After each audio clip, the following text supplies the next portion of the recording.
সূরা আল ফাতিহা। রহমান রহিম আল্লাহ তাআলার নামে। সমস্ত প্রশংসা আল্লাহ তাআলার জন্য। তিনি সৃষ্টিকুলের মালিক। তিনি পরম দয়ালু, অতি মেহেরবান। তিনি বিচার দিনের মালিক। হে মালিক, আমরা তোমারই বন্দেগী করি এবং তোমারই সাহায্য চাই। তুমি আমাদের সরল ও অবিচল পথটি দেখিয়ে দাও, তাদের পথ যাদের উপর তুমি অনুগ্রহ করেছ, তাদের পথ নয় যাদের উপর অভিশাপ দেওয়া হয়েছে, এবং তাদের পথ নয় যারা পথভ্রষ্ট হয়ে গেছে। সূরা বাকারা।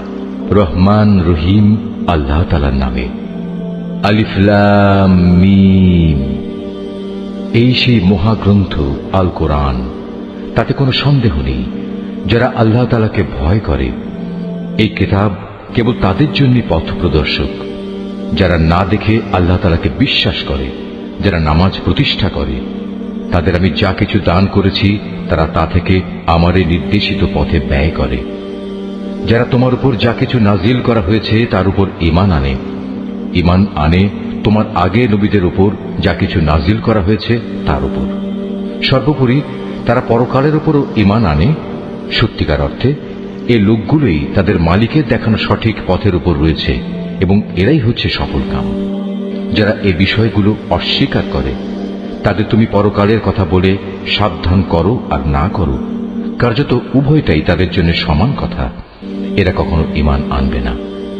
ক্রমাগত কুফরি করার কারণে আল্লাহ তাআলা তাদের মন, মগজ ও শ্রবণ শক্তির উপর মোহর মেরে দিয়েছেন। এদের দৃষ্টিশক্তির উপরও এক ধরনের আবরণ পড়ে আছে। যারা এ ধরনের লোক, তাদের জন্য পরকালের কষ্টদায়ক শাস্তি রয়েছে। মানুষদের মাঝে কিছু লোক এমনও আছে যারা মুখে বলে আমরা আল্লাহ তাআলা ও পরকালের উপর ঈমান এনেছি, কিন্তু এদের কর্মকাণ্ড দেখলে তুমি বুঝতে পারবে এরা মোটেই ঈমানদার নয়। মুখে ঈমানের দাবি করে এরা আল্লাহ তাআলা ও তার নেক বান্দাদের সাথে প্রতারণা করে যাচ্ছে। মূলত এ কাজের মাধ্যমে তারা অন্য কাউকে নয়, নিজেদেরই ধোঁকা দিয়ে যাচ্ছে, যদিও এ ব্যাপারে তাদের কোনো প্রকারের চৈতন্য নেই। আসলে এদের মনের ভেতর রয়েছে এক ধরনের মারাত্মক ব্যাধি। প্রতারণার কারণে আল্লাহ তাআলা এদের সে ব্যাধি বাড়িয়ে দিয়েছেন। তাদের জন্য রয়েছে আল্লাহ তাআলার পক্ষ থেকে পীড়াদায়ক আযাব, কেননা তারা মিথ্যা বলছিল। তাদের যখন বলা হয় তোমরা এই শান্তিপূর্ণ জমিনে অশান্তি ও বিপর্যয় সৃষ্টি করো না, তখন তারা বলে না, আমরাই তো বরং সংশোধনকারী। অথচ এরাই হচ্ছে জমিনে যাবতীয় বিপর্যয় সৃষ্টিকারী, যদিও তারা এ ব্যাপারে কোনো চৈতন্য রাখে না। তাদের যখন বলা হয় অন্য লোকেরা যেমন ঈমান এনেছে তোমরাও তেমনি ভাবে ঈমান আনো, তারা বলে হে নবী, তুমি কি চাও আমরাও নির্বোধ লোকদের মতো ঈমান আনি? আসলে নির্বোধ তো হচ্ছে এরা নিজেরাই, যদিও তারা এই কথাটা জানে না। মুনাফিকদের অবস্থা হচ্ছে তারা যখন ঈমানদার লোকদের সাথে মিলিত হয় তখন বলে আমরা ঈমান এনেছি, আবার যখন একাকী তাদের শয়তানদের সাথে মিলিত হয় তখন বলে আমরা তো তোমাদের সাথেই আছি। ঈমানের কথা বলে ওদের সাথে আমরা ঠাট্টা করছিলাম মাত্র। মূলত আল্লাহ তাআলাই তাদের সাথে ঠাট্টা করে যাচ্ছেন। আল্লাহ তাআলাই তাদের অবকাশ দিয়ে রেখেছেন। তারা তাদের বিদ্রোহে বিভ্রান্তের ন্যায় ঘুরে বেড়াচ্ছে। এরা জেনে বুঝে হেদায়েতের বিনিময়ে গোমরাহি কিনে নিয়েছে। তাদের এই ব্যবসাটা কিন্তু মোটেই লাভজনক হয়নি, এবং এরা সঠিক পথের অনুসারীও নয়। এদের উদাহরণ হচ্ছে সে হতভাগ্য ব্যক্তির মতো যে অন্ধকারে আগুন জ্বালাতে চাইল, যখন তা তার গোটা পরিবেশটাকে আলোকোজ্জ্বল করে দিল, তখন হঠাৎ করে আল্লাহ তাআলা তাদের কাছ থেকে আলোটুকু ছিনিয়ে দিলেন এবং তাদের এমন অন্ধকারে ফেলে রাখলেন যে তারা কিছুই দেখতে পেল না। এদের অবস্থা হচ্ছে এরা কানেও শোনে না, চোখেও দেখে না, মুখ দিয়ে কথাও বলতে পারে না। অতএব এসব লোক সঠিক পথের দিকে ফিরে আসবে না। অথবা এদের উদাহরণ হচ্ছে আসমান থেকে নেমে আসা বৃষ্টির মতো, এর মাঝে রয়েছে আবার অন্ধকার, মেঘের গর্জন ও বিদ্যুতের চমক। বিদ্যুৎ গর্জন ও মৃত্যুর ভয়ে এরা নিজেদের কানে নিজেদের আঙুল ঢুকিয়ে রাখে। এরা জানে না আল্লাহ তাআলা কাফেরদের সকল দিক থেকেই ঘিরে রেখেছেন, তাতে এদের অবস্থা নাজুক হয়ে পড়ে। মনে হয় এখনই বিদ্যুৎ এদের চোখ নিষ্প্রভ করে দেবে। এই আতঙ্কজনক অবস্থায় আল্লাহ তাআলা যখন এদের জন্য একটু আলো জ্বালিয়ে দেন তখন এরা সেদিকে চলতে থাকে। আবার যখন তিনি তাদের উপর অন্ধকার চাপিয়ে দেন তখন এরা একটু থমকে দাঁড়ায়। অথচ আল্লাহ তাআলা চাইলে সহজেই তাদের শোনার ও দেখার ক্ষমতা ছিনিয়ে নিতে পারতেন। নিশ্চয়ই তিনি সর্বশক্তিমান। হে মানুষ, তোমরা সেই মহান আল্লাহ তাআলার দাসত্ব স্বীকার করো, যিনি তোমাদের এবং তোমাদের আগে যারা ছিল তাদের সবাইকে পয়দা করেছেন। আশা করা যায় এর ফলে তোমরা যাবতীয় সংকট থেকে বেঁচে থাকতে পারবে। তিনি সেই মহান সত্তা, যিনি জমিনকে তোমাদের জন্য শয্যা বানালেন, আসমানকে বানালেন ছাদ এবং আসমান থেকে পানি পাঠালেন। তার সাহায্যে তিনি নানা প্রকারের ফলমূল উৎপাদন করে তোমাদের জীবিকার ব্যবস্থা করলেন। অতঃপর তোমরা জেনে বুঝে এসব কাজে আল্লাহ তাআলার সাথে কাউকে শরীক করো না। আমি আমার বান্দার উপর যে কিতাব নাজিল করেছি তার সত্যতার ব্যাপারে যদি তোমাদের কোনো সন্দেহ থাকে, তাহলে যাও তার মতো করে একটি সূরা তোমরাও রচনা করে নিয়ে এসো। এক আল্লাহ ছাড়া তোমাদের আর যেসব বন্ধু বান্ধব রয়েছে তাদেরও প্রয়োজনে সহযোগিতার জন্য ডাকো, যদি তোমরা তোমাদের দাবিতে সত্যবাদী হও। কিন্তু তোমরা যদি তা না করতে পারো, এবং আমি জানি তোমরা তা কখনই করতে পারবে না, তাহলে তোমরা দোজখের সেই কঠিন আগুনকে ভয় করো, যার ইন্ধন হবে মানুষ ও পাথর। আল্লাহ তাআলাকে যারা অস্বীকার করে তাদের জন্যই এটা প্রস্তুত করে রাখা হয়েছে। অতঃপর যারা এই কিতাবের উপর ঈমান এনেছে এবং ভালো কাজ করেছে তাদের তুমি হে নবী সুসংবাদ দাও এমন এক জান্নাতের, যার নিচ দিয়ে ঝর্ণা প্রবাহিত হতে থাকবে। যখনই তাদের এই জান্নাতের কোনো একটি ফল দেয়া হবে, তখনই তারা বলবে, এ ধরনের ফল তো ইতিপূর্বেও আমাদের দেওয়া হয়েছিল। তাদের মূলত এমনি ধরনের জিনিসই সেখানে দেওয়া হবে। তাদের জন্য আরো সেখানে থাকবে পবিত্র সহধর্মী এবং সহধর্মিনী, এবং তারা সেখানে অনন্তকাল ধরে অবস্থান করবে। সত্য প্রমাণের জন্য আল্লাহ তাআলা মশা কিংবা তার চাইতে উপরে যা কিছু আছে তার উদাহরণ দিতেও লজ্জাবোধ করেন না। যারা আল্লাহর বাণীতে বিশ্বাস স্থাপন করে তারা জানে এ সত্য আল্লাহর কাছ থেকেই এসেছে। আর যারা আগেই সত্য অস্বীকার করেছে তারা একে না মানার অজুহাত দিতে গিয়ে বলে, আল্লাহ তাআলা এ উদাহরণ দ্বারা কি বোঝাতে চান? এভাবে একই ঘটনা দিয়ে আল্লাহ তাআলা অনেক লোককে গুমরাহিতে নিমজ্জিত করলেও বহু লোককে তিনি আবার এ দিয়ে হেদায়েতের পথও দেখান। আর কতিপয় পাপাচারী ব্যক্তি ছাড়া তিনি তা দিয়ে অন্য কাউকে গুমরাহিতে নিমজ্জিত করেন না। এরা হচ্ছে সেসব লোক যারা আল্লাহর ফরমান মেনে চলার প্রতিশ্রুতি দেওয়ার পর তা ভঙ্গ করে। ব্যক্তি ও সমাজ জীবনে আল্লাহ তাআলা যেসব সম্পর্কের ভিত মজবুত করতে বলেছেন তা তারা ছিন্ন করে। সর্বোপরি জমিনে অহেতুক বিপর্যয় সৃষ্টি করে।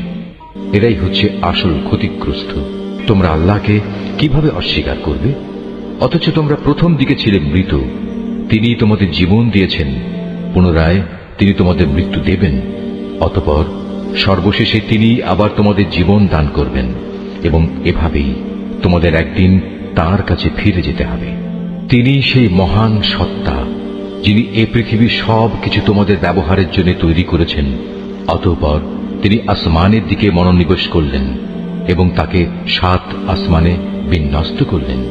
তিনি সবকিছু সম্পর্কেই সম্যক অবগত আছে। হে নবী, স্মরণ করো যখন তোমার মালিক তাঁর ফেরেশতাদের সম্বোধন করে বললেন, আমি পৃথিবীতে আমার খলিফা বানাতে চাই। তারা বলল, তুমি কি এমন কাউকে খলিফা বানাতে চাও যে তোমার জমিনে বিশৃঙ্খলা ও বিপর্যয় সৃষ্টি করবে এবং স্বার্থের জন্য তারা রক্তপাত করবে? আমরাই তো তোমার প্রশংসা সহকারে তোমার তাসবিহ পড়ছি এবং প্রতিনিয়ত তোমার পবিত্রতা বর্ণনা করছি। আল্লাহ তাআলা বললেন, আমি যা জানি তোমরা তা জানো না। আল্লাহ তাআলা অতঃপর তাঁর খলিফা আদমকে প্রয়োজনীয় সব জিনিসের নাম শিখিয়ে দিলেন। পরে তিনি সেগুলো ফেরেশতাদের কাছে পেশ করে বললেন, তোমাদের আশঙ্কার ব্যাপারে তোমরা যদি সত্যবাদী হও তাহলে তোমরা আমাকে এর নামগুলো বলো তো। ফেরেশতারা বলল, হে আল্লাহ তাআলা, তুমি পবিত্র, আমাদের তো এর বাইরে আর কিছুই জানা নেই যা তুমি আমাদের শিক্ষা দিয়েছ। তুমিই একমাত্র জ্ঞানী, একমাত্র কুশলী। আল্লাহ তাআলা এবার আদমকে বললেন, তুমি ফেরেশতাদের সে নামগুলো বলে দাও। অতএব আদম আল্লাহর নির্দেশে ফেরেশতাদের সামনে নামগুলো যখন সুন্দরভাবে বলে দিল, তখন আল্লাহ তাআলা বললেন, আমি কি তোমাদের বলিনি যে আমি আসমান সমূহ ও জমিনের যাবতীয় গোপন বস্তু জানি, এবং তোমরা যা কিছু প্রকাশ করো আর যা কিছু গোপন করো আমি তাও ভালোভাবে জানি। আল্লাহ তাআলা যখন ফেরেশতাদের বললেন, তোমরা সম্মানের প্রতীক হিসেবে আদমের জন্য সাজদা করো, অতঃপর তারা আল্লাহর আদেশে আদমের সামনে সাজদা অবনত হল, শুধু ইবলিস ছাড়া। সে সাজদা করতে অস্বীকার করল এবং অহংকার করল। অতঃপর সে নাফরমানদের দলে শামিল হয়ে গেল। আমি বললাম, হে আদম, তুমি এবং তোমার স্ত্রী পরম সুখে এই বেহেশতে বসবাস করতে থাকো এবং এই নিয়ামত থেকে যা তোমাদের মন চায় তাই তোমরা স্বাচ্ছন্দ্যের সাথে আহার করো। তবে এই গাছটির পাশেও যেও না, অন্যথায় তোমরা দুজনই সীমা লঙ্ঘনকারীদের মধ্যে শামিল হয়ে যাবে। কিন্তু শয়তান শেষ পর্যন্ত সেখান থেকে তাদের উভয়ের পদস্খলন ঘটাল। তারা উভয়ে বেহেশতের যেখানে ছিল সেখান থেকে সে তাদের বের করেই ছাড়ল। আর আমি তাদের বললাম, তোমরা একজন আরেকজনের দুশমন হিসেবে এখান থেকে নেমে পড়ো। তোমাদের পরবর্তী বাসস্থান হবে পৃথিবী। সেখানে একটি নির্দিষ্ট সময় পর্যন্ত তোমাদের জন্য জীবনের যাবতীয় উপকরণ থাকবে। অতঃপর আদম তার মালিকের কাছ থেকে হেদায়েত সম্বলিত কিছু বাণী পেল। আল্লাহ তাআলা তার উপর ক্ষমা পরবশ হলেন। অবশ্যই তিনি বড় মেহেরবান ও ক্ষমাশীল। আমি তাদের বললাম, তোমরা সবাই এবার এখান থেকে নেমে যাও। তবে যেখানে যাবে অবশ্যই সেখানে আমার পক্ষ থেকে তোমাদের কাছে জীবন বিধান সম্পর্কিত হেদায়েত আসবে। অতঃপর যে আমার সেই বিধান মেনে চলবে তার কোনো ভয় নেই, তাদের কোনো প্রকার উৎকণ্ঠিতও হতে হবে না। আর যারা আমার বিধান অস্বীকার করবে এবং আমার আয়াতসমূহ মিথ্যা প্রতিপন্ন করে লাগামহীন জীবন যাপন করবে, তারা অবশ্যই জাহান্নামের বাসিন্দা হবে। তারা সেখানে চিরদিন থাকবে।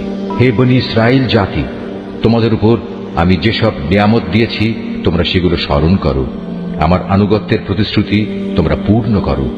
আমিও এর বিনিময়ে তোমাদের দুনিয়া ও আখিরাতের পুরস্কারের প্রতিশ্রুতি পূর্ণ করব এবং তোমরা একমাত্র আমাকেই ভয় করো। আমি মুহাম্মাদের কাছে যা কোরআন নাজিল করেছি তোমরা এর উপর ঈমান আনো। যা তোমাদের কাছে যা কিছু আছে তার সত্যায়নকারী। তোমরা কিছুতেই এর প্রথম অস্বীকারী হইও না এবং বৈষয়িক স্বার্থে সামান্য মূল্যে আমার আয়াত বিক্রি করো না এবং তোমরা শুধু আমাকেই ভয় করো। তোমরা মিথ্যা দিয়ে সত্যকে পোশাক পরিয়ে দিও না এবং সত্যকে জেনে বুঝে লুকিয়েও রেখো না। তোমরা নামাজ প্রতিষ্ঠা করো, যাকাত আদায় করো। যারা আমার সামনে অবনত হয় তাদের সাথে মিলে তোমরাও আমার আনুগত্য স্বীকার করো। তোমরা কি মানুষদের ভালো কাজের আদেশ করো এবং নিজেদের জীবনে তা বাস্তবায়নের কথা ভুলে যাও? অথচ তোমরা সবাই আল্লাহর কেতাব পড়ো, কিন্তু কেতাবের এ কথা তোমরা কি বোঝো না? হে ঈমানদার ব্যক্তিরা, তোমরা সবর ও নামাজের মাধ্যমে আল্লাহর কাছে সাহায্য চাও।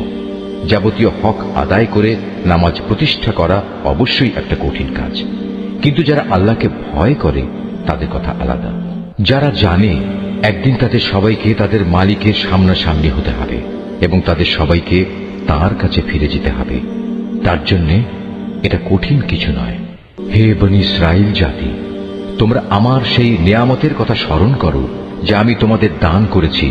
আমার সেই নিয়ামতের মধ্যে একটি ছিল আমি তোমাদের সৃষ্টিকুলের উপর প্রাধান্য দিয়েছিলাম। হে ঈমানদার ব্যক্তিরা, তোমরা সেই দিনটিকে ভয় করো যেদিন একজন আরেকজনের কোনোই কাজে আসবে না। একজনের কাছ থেকে আরেকজনের পক্ষে কোনো সুপারিশও সেদিন গ্রহণ করা হবে না এবং কারো কাছ থেকে মুক্তিপণ নেয়া কিংবা তা নিয়ে কাউকে ছেড়ে দেয়া হবে না, না তাদের সেদিন কোনো রকম সাহায্য করা হবে। স্মরণ করো যখন আমি তোমাদের ফেরাউনের লোকদের গোলামি থেকে মুক্তি দিয়েছিলাম। তারা তোমাদের উপর ভীষণ অত্যাচার করত।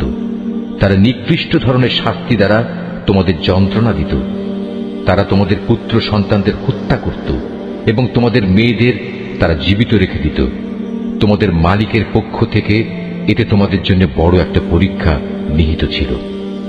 আরো স্মরণ করো যখন আমি তোমাদের জন্য সমুদ্রকে দ্বিধা বিভক্ত করে দিয়েছিলাম।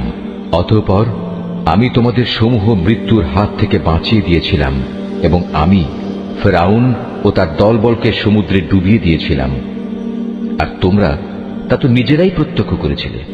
আরো স্মরণ করো যখন মূসাকে আমি বিশেষ একটি কাজে 40 রাত নির্ধারণ করে দিলাম। তার যাওয়ার পর তোমরা একটি বাছুরকে মাবুদ রূপে গ্রহণ করে নিলে। তোমরা এতে করে ভীষণ জুলুম করেছিলে। অতঃপর এ অপরাধ সত্ত্বেও আমি পুনরায় তোমাদের ক্ষমা করে দিয়েছি এ আশায় যে তোমরা আমার কৃতজ্ঞতা আদায় করবে। সে কথাও স্মরণ করো যখন আমি মূসাকে কেতাব ও ন্যায় অন্যায়ের পরককারী একটি মানদণ্ড দান করেছি, যাতে করে তোমরা হেদায়েতের পথে চলতে পারো। আরো স্মরণ করো, মুসা যখন তার নিজ লোকদের কাছে এসে বলল, হে আমার জাতি, তোমরা আমার অবর্তমানে বাছুরকে মাবুদ হিসেবে গ্রহণ করে যে বড় রকমের জুলুম করেছ, তার জন্য অবিলম্বে আল্লাহর দরবারে তওবা করো এবং তোমরা তোমাদের নিজেদের শিরকে অভিশপ্ত নফস সমূহকে হত্যা করো। এর মাঝেই আল্লাহর কাছে তোমাদের জন্য কল্যাণ রয়েছে।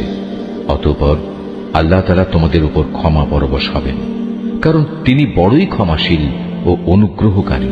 তোমরা যখন বলেছিলে, হে মুসা, আমরা আল্লাহকে প্রত্যক্ষভাবে না দেখলে কখনো তার উপর ঈমান আনব না, তখন এর ধৃষ্টতার শাস্তি হিসেবে মুহূর্তের মধ্যেই বজ্রের মতো এক গজব তোমাদের উপর নিপতিত হল, আর তোমরা তার দিকে চেয়েই থাকলে, কিছুই করতে পারলে না। অতঃপর এই ধ্বংসকর মৃত্যুর পর তোমাদের আমি পুনরায় জীবন দান করলাম, যাতে করে তোমরা আমার কৃতজ্ঞতা আদায় করতে পারো। আমি তোমাদের উপর মেঘের ছায়া দান করেছিলাম, মান এবং সালওয়া নামক খাবারও তোমাদের জন্য পাঠিয়েছিলাম। আমি তোমাদের বলেছিলাম, সেসব পবিত্র খাবার খাও যা আমি তোমাদের দিয়েছি, তা তোমরা উপভোগ করো। নিয়ামত অবজ্ঞা করে তারা আমার উপর কোনো অবিচার করেনি, বরং এর দ্বারা তারা নিজেরাই নিজেদের উপর জুলুম করেছে।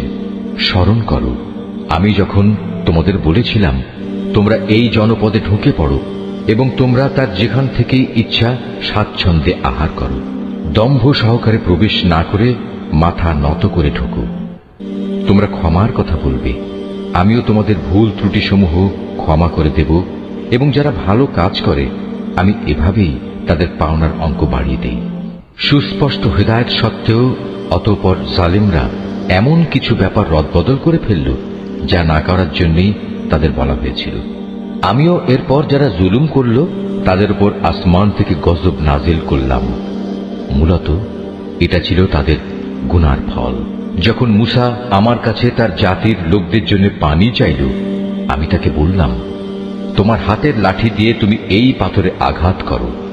আঘাত করা মাত্রই সে পাথর থেকে 12টি পানির নহর উৎপন্ন হয়ে গেল। প্রত্যেক গোত্রই নিজ নিজ পানির ঘাট চিনে নিল। আমি বললাম, আল্লাহর দেয়া রিজিক থেকে তোমরা পানাহার করো, তবে আমার জমিনে বিপর্যয় সৃষ্টি করে বেরিও না। স্মরণ করো, তোমরা যখন মুসাকে বলেছিলে, হে মুসা, প্রতিদিন একই ধরনের খাবারের উপর আমরা কিছুতেই আর ধৈর্য ধরতে পারব না। তুমি তোমার মালিকের কাছে বলো যেন তিনি কিছু ভূমিজাত দ্রব্য, তরিতরকারি, পেঁয়াজ, রসুন, ভুট্টা, ডাল উৎপাদন করেন। সে বলল, তোমরা কি আল্লাহর পাঠানো এই উৎকৃষ্ট জিনিসের সাথে একটি তুচ্ছ ধরনের জিনিসকে বদলে নিতে চাও? যদি তাই হয়, তাহলে তোমরা অন্য কোনো শহরে সরে পড়ো, যেখানে তোমাদের এসব জিনিস যা তোমরা চাইবে তা অবশ্যই পাওয়া যাবে। আল্লাহ তাআলার আদেশ অমান্য করার ফলে শেষ পর্যন্ত অপমান ও দারিদ্র্য তাদের উপর ছেয়ে গেল। আল্লাহর গজব দ্বারা তারা আক্রান্ত হয়ে গেল।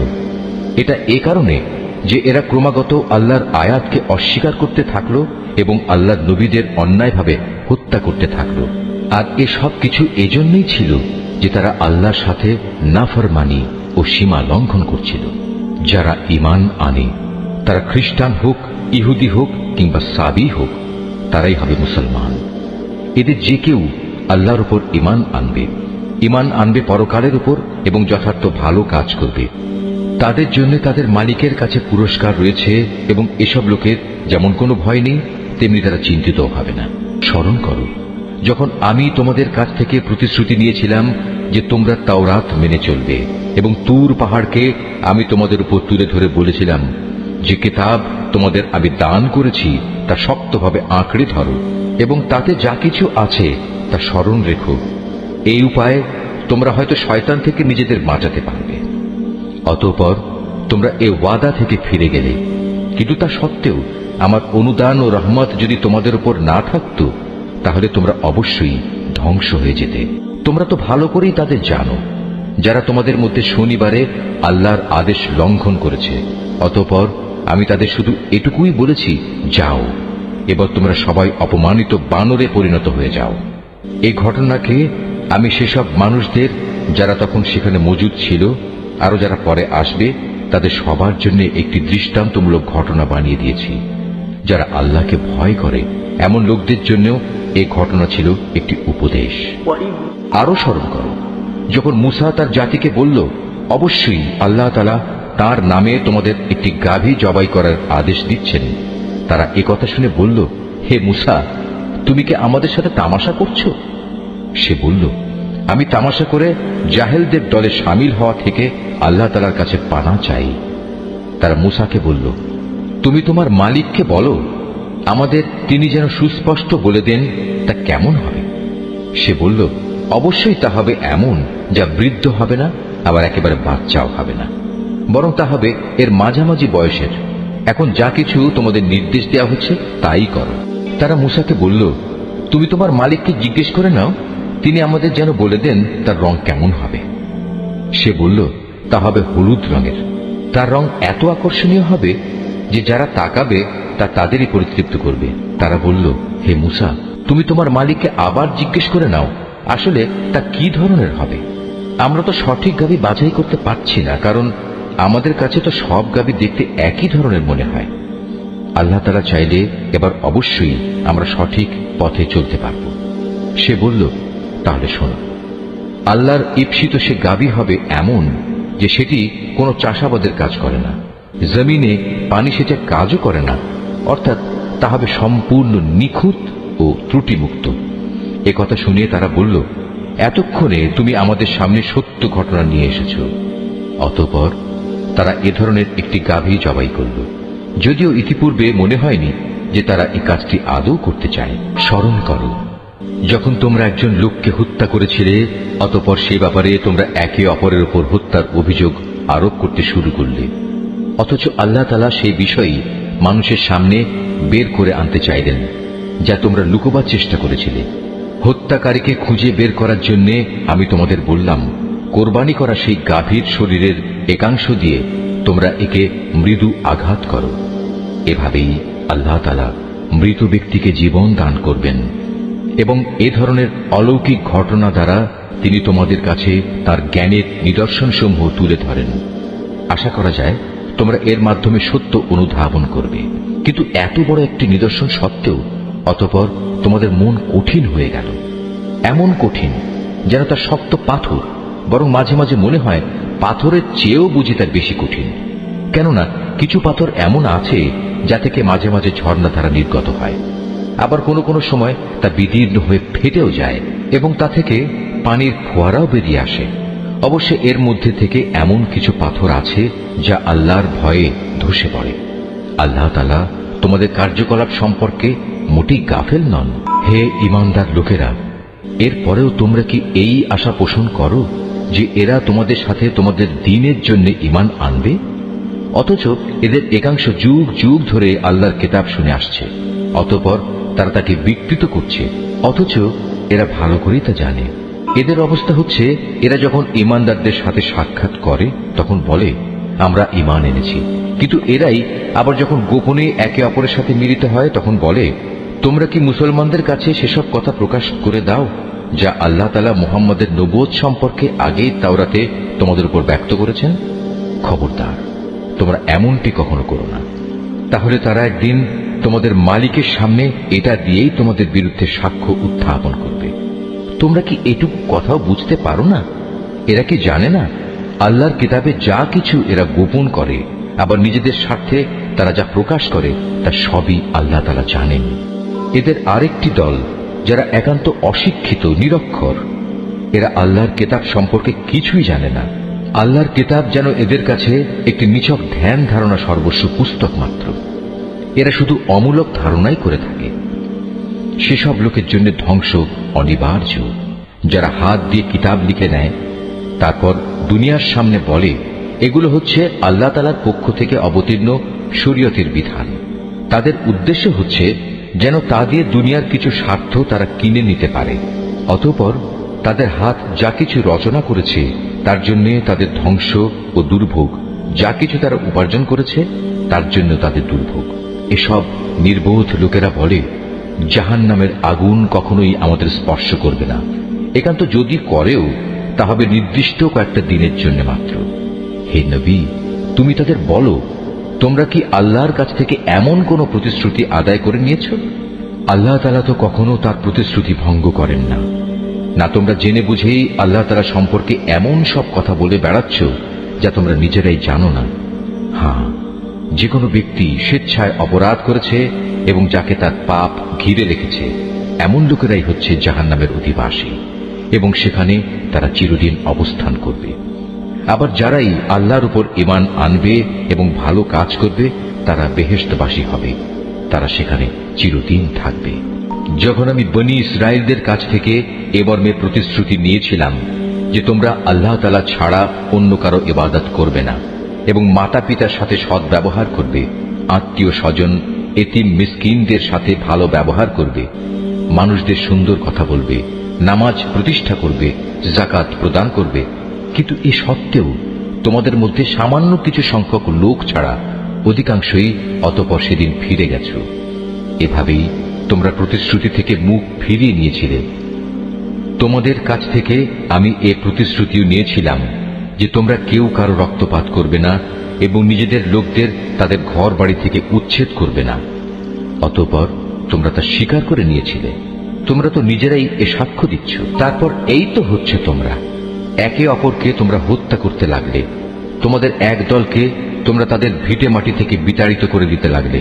অন্যায় এবং জুলুম দ্বারা জালেমদের তোমরা তাদের উপর পৃষ্ঠপোষকতা করতে থাকলে। শুধু তাই নয়, কোন লোক যুদ্ধবন্দী হয়ে তোমাদের কাছে এলে তোমরা তাদের জন্য মুক্তিপণ দাবি করো, অথচ তাদের ঘরবাড়ি থেকে উচ্ছেদ করাটাই ছিল তোমাদের উপর অবৈধ কাজ এবং আল্লাহ তাআলাকে দেয়া প্রতিশ্রুতির লঙ্ঘন। তোমরা কি তাহলে আল্লাহর কিতাবের একাংশ বিশ্বাস করো এবং আরেকাংশ অবিশ্বাস করো? সাবধান, কখনো যদি কোনো জাতি কিংবা ব্যক্তি দ্বীনের অংশ বিশেষের উপর ঈমান আনয়নের এ আচরণ করে, তাদের শাস্তি এছাড়া আর কি হবে? যে পার্থিব জীবনে তাদের লাঞ্ছনা ভোগ করতে হবে, তাদের পরকালেও কঠিনতম আযাবের দিকে নিক্ষেপ করা হবে। তোমরা প্রতিনিয়ত যা করছো, আল্লাহ তাআলা সে সব কিছু থেকে মোটেও উদাসীন নন। বস্তুত এই লোকেরা আখিরাতের স্থায়ী জীবনের বিনিময়ে দুনিয়ার অস্থায়ী জীবন খরিদ করে নিয়েছে। এরা যেহেতু আযাব বিশ্বাসই করেনি, তাই আল্লাহ তাআলার পক্ষ থেকে তাদের আযাব কিঞ্চিত পরিমাণ হালকা করা হবে না, আর না তাদের কোনো দিক থেকে কোনো রকম সাহায্য করা হবে। আমি মূসাকে কিতাব দিয়েছি, তারপর একে একে আমি আরো অনেক নবী পাঠিয়েছি এবং বাপ ছাড়া সন্তান পয়দা হওয়ার মতো সুস্পষ্ট নিদর্শন দিয়ে আমি মরিয়ম পুত্র ঈসাকে পাঠিয়েছি এবং আমার পাঠানো বাণী ও পবিত্র আত্মার মাধ্যমে তাকে আমি সাহায্য করেছি। অথচ যখনই তোমাদের কাছে আল্লাহর কোনো নবী আসত, তোমাদের মনোপুত না হলে তোমরা অহংকারের বশবর্তী হয়ে তাদের অস্বীকার করেছ। তাদের কাউকে তোমরা মিথ্যাবাদী বলেছ, আবার তাদের একদলকে তোমরা হত্যাও করেছ। তারা বলে, হিদায়াতের জন্য আমাদের মন ও তার দরজা বন্ধ হয়ে আছে। আসলে আল্লাহ তাআলাকে তাদের ক্রমাগত অস্বীকার করার কারণে তিনি তাদের উপর অভিসম্পাত করেছেন। অতঃপর তাদের সামান্য পরিমাণ লোকই আল্লাহর উপর ঈমান এনেছে। যখনই তাদের কাছে আল্লাহর কাছ থেকে কিতাব নাজিল হলো, যা তাদের কাছে মজুদ কিতাবের সত্যতা স্বীকার করে, তাছাড়া এর আগে তারা নিজেরাই সমাজের অন্যান্য কাফেরদের উপর বিজয়ী হওয়ার জন্য এই কিতাব ও তার বাহকের আগমন কামনা করেছিল। কিন্তু আজ যখন তা তাদের কাছে এলো এবং যা তারা যথাযথ চিনতেও পারল, তাই তারা অস্বীকার করল। যারা আল্লাহর কিতাব অস্বীকার করে, তাদের উপর আল্লাহর অভিসম্পাত নাজিল হোক। কত নিকৃষ্ট বস্তু সেটি, যার বিনিময়ে তারা তাদের নিজেদের মন প্রাণ বিক্রয় করে দিয়েছে। শুধু গোলামির বশবর্তী হয়েই তারা আল্লাহর নাজিল করা বিধান অস্বীকার করেছে, শুধু এ কারণে যে আল্লাহ তাআলা তার বান্দাদের মধ্যে থেকে যাকে চান তাকে নবুয়ত দিয়ে অনুগ্রহ করেন। তাদের এ কুফরির ফলে তারা ক্রোধের উপর ক্রোধে আক্রান্ত হল। আর কাফেরদের জন্য তো এমনই অপমানজনক শাস্তি রয়েছে, যখন তাদের বলা হয় আল্লাহ তাআলা যা কিছু নাজিল করেছেন তার উপর ঈমান আনো। তারা বলে, আমরা তো শুধু সেসব কিছুর উপর ঈমান আনি যা আমাদের বনী ইসরায়েল জাতির উপর নাজিল করা হয়েছে। এর বাইরে যা তারা অস্বীকার করে অথচ তা একান্ত সত্য, তা তাদের কাছে নাজিল করা আল্লাহর কথাগুলোকেও সত্য বলে স্বীকার করে। হে নবী, তুমি বলো, তোমরা যদি বিশ্বাসী হও তাহলে আল্লাহর নবীদের ইতিপূর্বে তোমরা কেন হত্যা করেছিলে? তোমাদের কাছে তো একসময় সুস্পষ্ট নিদর্শন সহকারে মূসাও নবী হয়ে এসেছিল, অথচ তার সামান্য কয়েকদিনের অনুপস্থিতির পরেই তোমরা একটি বাছুরকে মাবুদ হিসেবে গ্রহণ করে নিলে। কত বড় জালেম ছিলে তোমরা। আরো স্মরণ করো, যখন আমি তোমাদের কাছ থেকে একটি প্রতিশ্রুতি আদায় করেছিলাম, তোমাদের মাথার উপর তুর পাহাড় তুলে ধরে আমি বলেছিলাম, যা কিছু বিধি বিধান আমি তোমাদের দিয়েছি তা শক্ত করে আঁকড়ে ধরো এবং আমার কথাগুলো শুনো। এর জবাবে তারা মুখে তো বলল, হ্যাঁ আমরা তোমার কথা শুনেছি, কিন্তু বাস্তব জীবনে তা অস্বীকার করে বলল, আমরা তা অমান্য করলাম। আসলে আল্লাহ তাআলাকে তাদের অস্বীকার করার কারণে সেই বাছুরকে মাবুদ বানানোর নেশা তখনও তাদের মনকে আকৃষ্ট করে রেখেছিল। তুমি তাদের বলো, যদি তোমরা সত্যি মুমিন হও তাহলে বলতে পারো, এটা কত খারাপ ঈমান যা একজন ব্যক্তিকে এ ধরনের কাজের আদেশ দেয়। যদি তোমরা মনে করো অন্যদের বদলে পরকালের নিবাস আল্লাহর কাছে শুধু তোমাদের জন্য নির্দিষ্ট, তাহলে যাও, তা পাওয়ার জন্য তোমরা মৃত্যু কামনা করো, যদি তোমরা সত্যবাদী হও।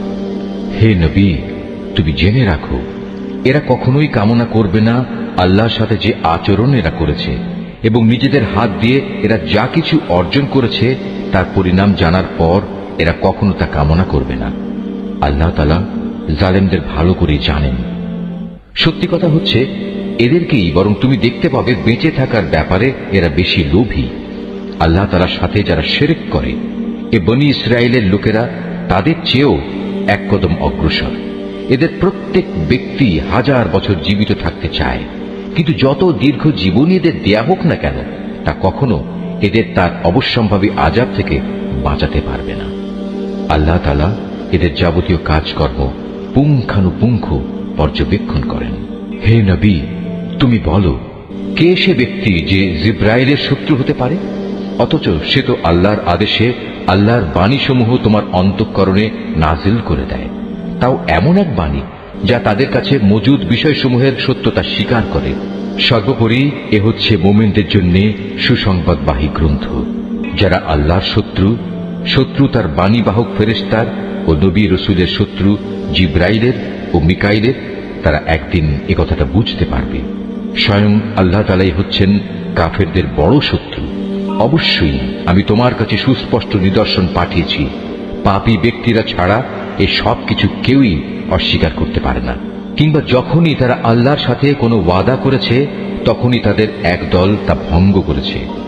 আসলে তাদের অধিকাংশই ঈমানদার ছিল না।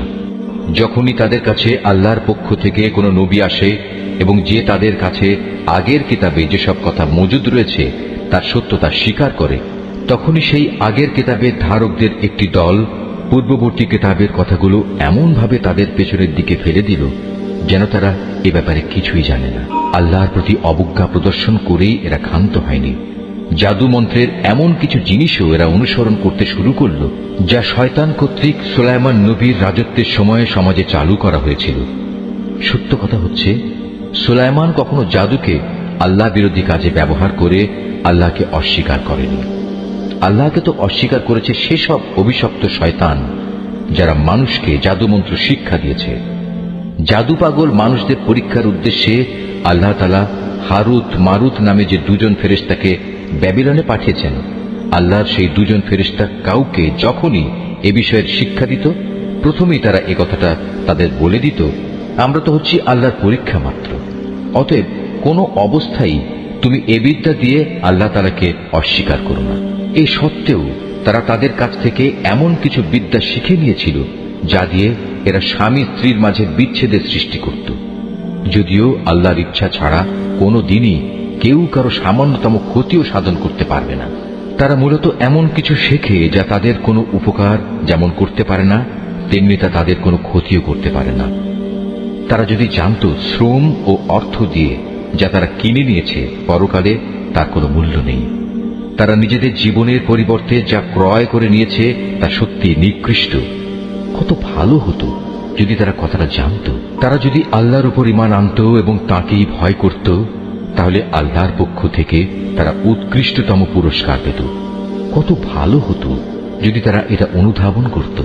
হে ঈমানদার ব্যক্তিরা, ধৃষ্টতার সাথে কখনো বলো না, হে নবী তুমি আমাদের কথা শোনো, বরং তার দৃষ্টি আকর্ষণ করার জন্য বলো, হে নবী আমাদের দিকে লক্ষ্য করো এবং তোমরা সর্বদা তার কথা শুনবে, মনে রাখবে।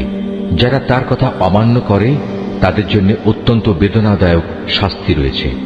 আসলে এই আহলে কিতাব কিংবা যারা আল্লাহর সাথে প্রকাশ্য শিরক করে তারা কেউই এটা পছন্দ করে না যে তোমার কাছে তোমার মালিকের পক্ষ থেকে নবুয়তের মতো কোনো ভালো কিছু নাজিল হোক, কিন্তু তারা জানে না আল্লাহ তাআলা যাকে চান তাকেই তার অনুগ্রহে বিশেষভাবে বেছে নেন। আল্লাহ তাআলা অত্যন্ত অনুগ্রহশীল। আমি যখন কোনো আয়াত বাতিল করে দেই বা বিশেষ কারণে মানুষদের তা ভুলিয়ে দিতে চাই, তখন তার জায়গায় তার চেয়ে উৎকৃষ্ট কিংবা তারই মতো কোনো আয়াত এনে হাজির করি। তুমি কি জানো না আল্লাহ তাআলা সবকিছুর উপর ক্ষমতাবান? তুমি কি জানো না আসমান সমূহ ও জমিনের সার্বভৌমত্ব একমাত্র আল্লাহ তাআলার জন্যই নির্দিষ্ট? তিনি ছাড়া তোমাদের কোনো বন্ধু নেই, কোনো সাহায্যকারীও নেই। তোমরা কি তোমাদের নবীর কাছে সে ধরনের উদ্ভট প্রশ্ন করতে চাও যিনি তোমাদের আগে মুসাকে করা হয়েছিল? কেউ যদি ঈমানকে কুফরির সাথে বদল করে নেয়, অবশ্যই সে ব্যক্তি সোজা পথ থেকে গোমরা হয়ে যাবে। আহলে কিতাবদের অনেকেই বিদ্বেষের কারণে চাইবে যেভাবেই হোক তোমাদের ঈমানের আলোর বদলে আবার সেই কুফরির অন্ধকারে ফিরিয়ে নিতে। এমনকি সত্য তাদের কাছে স্পষ্ট হয়ে যাওয়ার পরও তারা এ পথ থেকে বিরত হবে না। অতএব তাদের ব্যাপারে আল্লাহর সিদ্ধান্ত আসা পর্যন্ত তোমরা ক্ষমার নীতি অবলম্বন করো এবং তাদের সাথে ভালো ব্যবহার করো। আল্লাহ তাআলা সব কিছুর উপর অবশ্যই ক্ষমতাশালী। তোমরা নামাজ প্রতিষ্ঠা করো এবং যাকাত আদায় করো। এর মাধ্যমে যেসব নেকি তোমরা আল্লাহর কাছে অগ্রিম পাঠাবে তার কাছে এর সবই তোমরা মজুদ পাবে। তোমরা যা কিছুই করো আল্লাহ তাআলা অবশ্যই এর সব কিছু দেখতে পান। তারা বলে ইহুদি ও খ্রিস্টান ছাড়া আর কেউই বেহেশতে যাবে না। আসলে এটা হচ্ছে তাদের মিথ্যা কল্পনা। তুমি হে নবী বলো, যদি তোমরা সত্যবাদী হও তাহলে তোমাদের দলিল প্রমাণ নিয়ে এসো। তবে হ্যাঁ, যে কোনো ব্যক্তি আল্লাহর সামনে নিজের সত্তাকে সমর্পণ করে দেবে এবং সে হবে অবশ্যই একজন নেককার মানুষ। তার জন্য তার মালিকের কাছে এর বিনিময় রয়েছে। তাদের কোনো ভয় ভীতি নেই, আর না সেদিন তাদের চিন্তান্বিত হতে হবে। ইহুদিরা বলে খ্রিস্টানরা কোনো কিছুর উপর প্রতিষ্ঠিত নয়, খ্রিস্টানরা বলে ইহুদিরা কোনো কিছুর উপর প্রতিষ্ঠিত নয়। অথচ এদের অবস্থা হচ্ছে এরা উভয়ই আল্লাহর কিতাব পাঠ করে, আদৌ আল্লাহর কিতাবের কোনো কিছুই জানে না। এমন লোকেরা আবার এদের উভয় সম্পর্কে একই ধরনের কথা বলে। তারা যে বিষয়ে মতবিরোধ করছে আল্লাহ তাআলা শেষ বিচারের দিনে সে বিষয়ে তাদের মাঝে মীমাংসা করে দেবেন। সে ব্যক্তির চেয়ে বড় জালেম আর কে আছে যে ব্যক্তি আল্লাহর ঘর মসজিদে তার নাম স্মরণ করতে বাধা দেয় এবং তার ধ্বংস সাধনে সচেষ্ট হয়। এ ধরনের লোকদের বস্তুত তাতে ঢোকার কোনো যোগ্যতাই নেই। তবে একান্ত ভীত সন্ত্রস্তভাবে ঢুকলে তা ভিন্ন কথা। তাদের জন্য পৃথিবীতে যেমন অপমান লাঞ্ছনা রয়েছে, তেমনি রয়েছে পরকালে কঠিনতম শাস্তি। এরা কেবলা বদলের ব্যাপারেও মতবিরোধ করেছিল, অথচ পূর্ব পশ্চিম সবই তো আল্লাহ তাআলার। তাছাড়া তোমরা যেদিকেই মুখ ফিরাবে সেদিকেই তো আল্লাহ তাআলা রয়েছেন। আল্লাহ তাআলা সর্বব্যাপী এবং জ্ঞানী। খ্রিস্টান লোকেরা বলে আল্লাহ তাআলা অমুককে নিজের সন্তান রূপে গ্রহণ করেছেন, অথচ যাবতীয় পবিত্রতা একান্তভাবে তাঁর। তিনি এ সব কিছুর অনেক ঊর্ধ্বে। আসমান সমূহ ও জমিনের সব কিছুই তাঁর জন্যে। এর প্রতিটি বস্তুই তাঁর একান্ত অনুগত। বরং আসমান সমূহ ও জমিনের তিনিই স্রষ্টা। যখন তিনি কোনো একটি বিষয়ের সিদ্ধান্ত করেন সে ব্যাপারে শুধু এটুকুই বলেন হও, আর সাথে সাথেই তা হয়ে যায়। যারা সঠিক কথা জানে না তারা বলে আল্লাহ তাআলা নিজে আমাদের সাথে কথা বলেন না কেন, অথবা এমন কোন নিদর্শন আমাদের কাছে কেন পাঠান না যার মাধ্যমে আমরা তাকে দেখতে পাব। এদের আগের লোকেরাও এদের মতো করেই কথা বলতো। এদের সবার মন আসলে একই ধরনের। আল্লাহকে যারা দৃঢ়ভাবে বিশ্বাস করে আমি তাদের জন্য আমার নিদর্শন সমূহ সুস্পষ্ট করে পেশ করে দিয়েছি। অবশ্যই আমি তোমাকে সত্য দিন সহ পাঠিয়েছি আযাবের ভীতি প্রদর্শনকারী ও জান্নাতের সুসংবাদবাহী হিসেবে। জেনে রেখো, তোমাকে জাহান্নামের অধিবাসীদের দায় দায়িত্বের ব্যাপারে প্রশ্ন করা হবে না। ইহুদি ও খ্রিস্টানরা কখনো তোমার ওপর খুশি হবে না। হ্যাঁ, তুমি যদি কখনো তাদের দলের অনুসরণ করতে শুরু করো তখনই এরা খুশি হবে। তুমি তাদের বলে দাও আল্লাহ তাআলার হেদায়েতই হচ্ছে একমাত্র পথ। সাবধান, তোমার কাছে সঠিক জ্ঞান আসার পরও যদি তুমি তাদের ইচ্ছানুসারে চলতে থাকো, তাহলে আল্লাহ তাআলা ছাড়া তুমি কোনো বন্ধু ও সাহায্যকারী পাবে না। আহলে কিতাবদের মাঝে এমন কিছু লোক আছে যারা এ কোরআনকে যেভাবে নিষ্ঠার সাথে পড়া দরকার সেভাবেই পড়ে, তারা তার উপর ঈমানও আনে। যারা একে অস্বীকার করে তারাই হচ্ছে ক্ষতিগ্রস্ত লোক। হে বনী ইসরাইল জাতি, তোমরা আমার সে নিয়ামত স্মরণ করো যা আমি তোমাদের দান করেছি। সে নিয়ামতের অংশ হিসেবে আমি তোমাদের দুনিয়ার অন্যান্য জাতির উপর শ্রেষ্ঠত্ব দান করেছি। তোমরা সেই দিনটিকে ভয় করো যেদিন একজন মানুষ আরেকজনের কোনোই কাজে আসবে না। সেদিন তার কাছ থেকে কোন রকম বিনিময়ও নেওয়া হবে না। আবার একের পক্ষে অন্যের সুপারিশও সেদিন কোনো উপকারে আসবে না। সেদিন এসব লোকদের কোন রকম সাহায্যও করা হবে না। আরো স্মরণ করো যখন ইব্রাহিমকে তার রব কতিপয় বিষয়ে তার আনুগত্যের পরীক্ষা নিলেন, অতঃপর তা পুরোপুরি সে আদায় করল। আল্লাহ তাআলা বললেন, এবার আমি তোমাকে মানব জাতির জন্য নেতা বানাতে চাই। সে বলল, আমার ভবিষ্যৎ বংশধররাও কি নেতা হিসেবে বিবেচিত হবে?